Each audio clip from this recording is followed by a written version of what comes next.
Hey Right. everyone, today I'm here with Avishay Shraga. Avishay is the head of security technologies at Sony Semiconductor Israel, where he's responsible for strategic security initiatives. Avishay set up some Sony Semiconductor Israel security group and plays a key role in the development of the world's first integrated SIM or iSIM for IoT.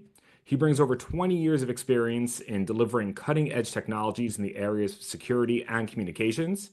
And Avishay has also held senior positions at Intel and Qualcomm, driving novel technologies into the market and creating new ecosystems. Avishay, welcome and thank you so much for joining us. Hi, Rafi. Thank you. Happy to be here.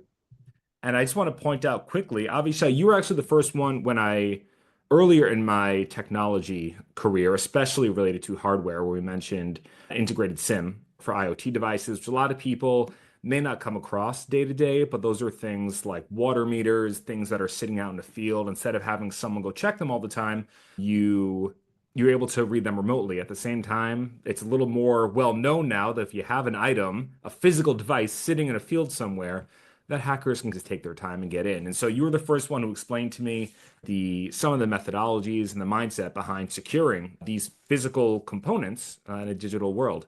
So before I go on too much, how would you explain what it is you do to someone who might be in your family and is, oh, Avishai does something with computers? Basically, I try to use analogies to day-to-day life, and I try to explain to my kids or to my father that the same way that you put a fence around your house if you want to prohibit intruders from getting in, or the same way you put alarm system, I do this for smart devices or computer devices like laptops or smartphones or smart locks. And I think that people are very aware today about the threats. So people knows about the viruses and about phishing, sorry, and about all kinds of attacks. So the challenge is really to try to explain the solution or the mitigation for those threats. And in my world of IoT, it's actually simpler because it's tightly connected to the physical world. For example, I say if you have a door to your house with a legacy lock, you keep your keys safe and not accessible by people that are not allowed to do. So I do the same for your digital keys in the application in the case of smart locks. So I try to make sure that no one will be able to clone or duplicate or steal your keys from your smartphone in for your door smart lock. And I think that this connection to the physical world makes it easier to people for people to understand the challenge and maybe not the solution, but the problem itself. Yeah, it is. And again, there was a time when it was this idea of like, why do you even? I do a lot of work with application security, also medical devices, for example. And the idea was like, why do you need to secure a medical device? It just didn't cross people's minds. And now it's so obvious about how, I don't want to say foolish, but how naive Yeah, how naive we were in understanding what criminal actors will do. optimistic. We And were optimistic. yeah, I mean, we have to, yeah. All right, so how did you get into the world of cybersecurity? Actually, I got to the world of cybersecurity by chance, and I'm consider myself very lucky to being introduced to this world. In my early days of my careers, I worked in a startup that did one of the first Wi-Fi chipsets in the world. It was back in the early 2000s. And the industry realized about the vulnerability in the Wi-Fi protocol, in the standard protocol, security vulnerability. And since in the startup, I was responsible for everything of Mac and above, and security is Mac and above, I had to dive into the problem and the solution and to explain to the company what are the issues and what is the proposed fix and how to implement it. And I had to drive the implementation. And since I like to understand things that I'm talking about, I dived into security protocols and cybersecurity, and it really fascinated me, all this world. And this was how I was introduced to this field. And after that, I was identified as the security guy in the company.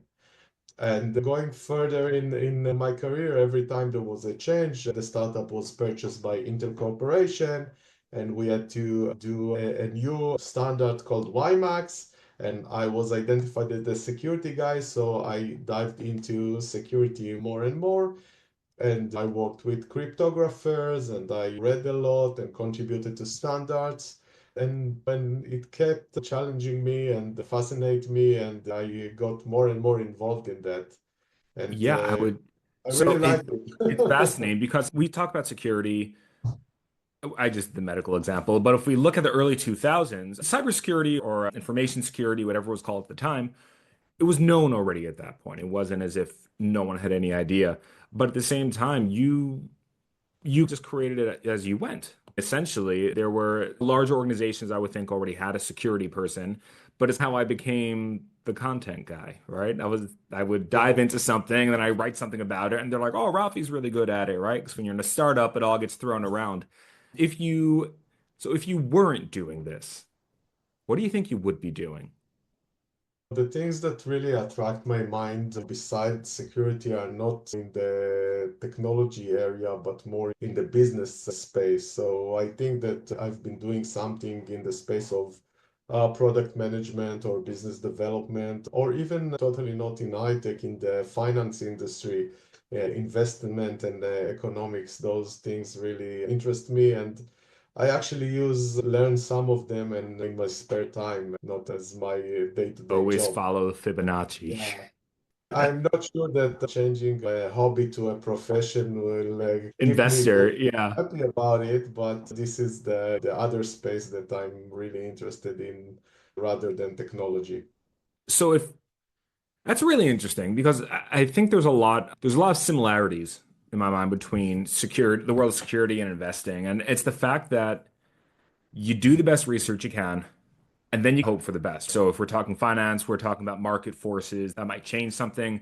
And if we're talking security, it might be the shift to be able to rent ransomware. It could be the shift of people do their research. And then if you're a security expert, then you need to protect the entire program. But if you're an attacker, right, or hacker, it feels weird. It's like hacker is like a word that we've wiped from the dictionary, but that's what it is. Then you're essentially just continuously tinkering. It's this constant back and forth. And so if you have one foot in both places, and I also have a personal interest in finance. So what is unique from your vantage point when it comes to the world of cybersecurity? So everyone has something else. Either it's their interests that really bring them here, or it's a level of creativity that we see a lot of times. But what's something about your specific role that the way security that others in the industry and without may not consider? I think that a few things that I tend to see people in the industry think, not necessarily security people, but most people in the industry think differently on the work on product security space. Is that first of all, most of my job is about finding the best compromise. So people tend to think that security people are very strict and they put all possible security that they can about functionality and they care nothing about cost, etc., etc. But it's not true. So the truth is that we try to put the minimal security possible that hurts as little as possible on the product cost, on the product functionality, and provide sufficient security. The real problem is that the better your security solution is, the least customers or even colleagues in the organization see that it comes to action. Because if no one attacks you, why you need security? Sure. But no one attacks you because you put sufficient security. So it's really about putting the very minimal possible security that will, security mechanism or overhead that will provide sufficient security to the product.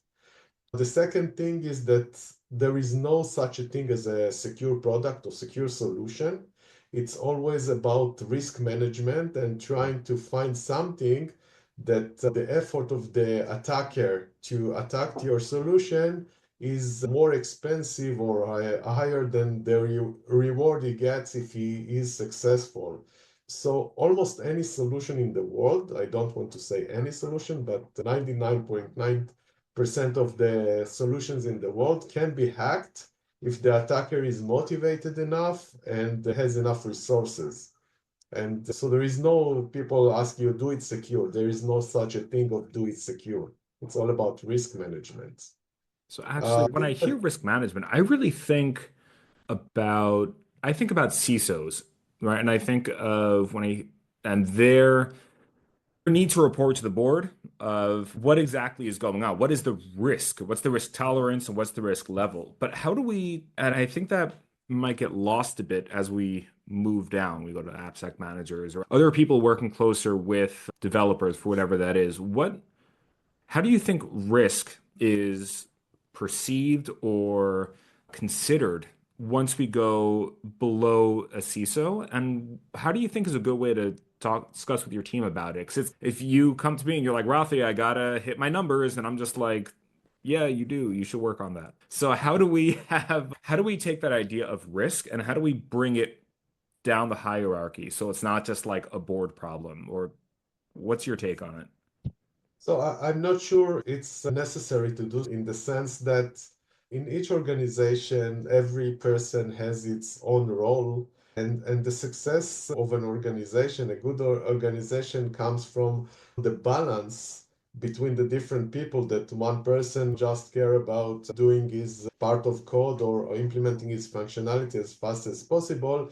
And he personally doesn't care about the risk because he's not measured by the risk he managed to avoid it. Is just managed by the fact that he implemented on time with the right KPIs. Potentially, the KPIs may be also a level of risk, but those KPIs are still managed by the management that tells this developer or this engineer, we want you to solve it in those are the KPIs for functionality and those are the KPIs for risk.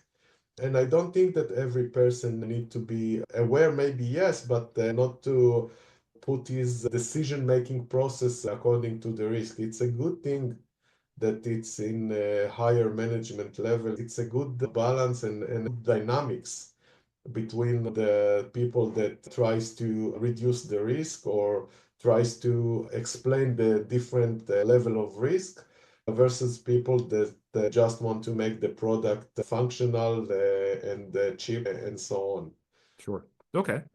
Yeah, that makes sense. Don't stress people out. But listen, it's a given that there's always security trainings and there's always security is an ongoing thing throughout an organization.